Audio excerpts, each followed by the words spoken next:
Loops. Let's understand loops with an example. Imagine that there is a menu with just 3 pages. First page has burger, second has pizza, and third with tacos.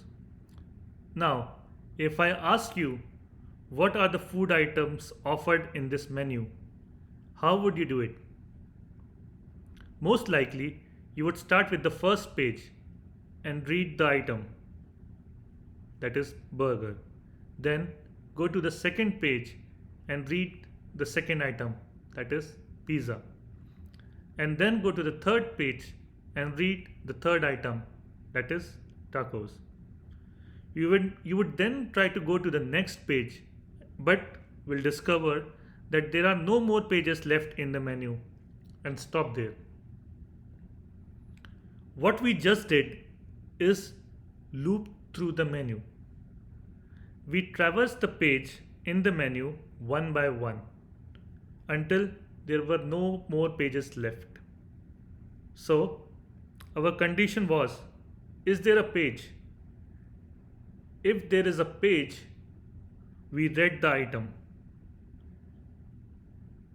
Then, if then we went to the next page. If there was a page available, if the page is there, then we read the second item. And then we went to the next page. If the page is again available, we read the item. And then we went to the next page. If there are no more pages left, our condition became false, and when we stopped. And that's what actually loop does. In this example, we have a menu with the food items burger, pizza, tacos. We traverse through these food items in the menu one by one using for loop. For is a construct or a keyword that helps us to do looping.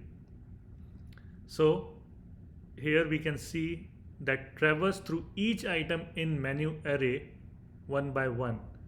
So for each item in the menu, print it.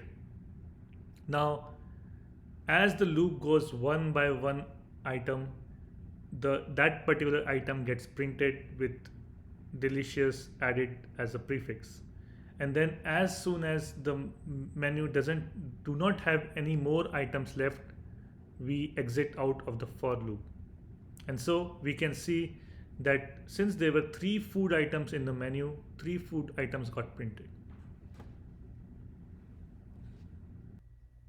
We are back to our JavaScript playground. Here we have menu array with 4 food items listed. Let's loop through it. For let item of menu, and let's print it console I love and the item name. Now as soon as we print, we see there are 4 different lines, each line printing one item at a time. I love burger, I love pizza, same for tacos and soup. What we see here is that we are looping through menu with each item one by one getting printed, and the loop stopping right after the 4th item.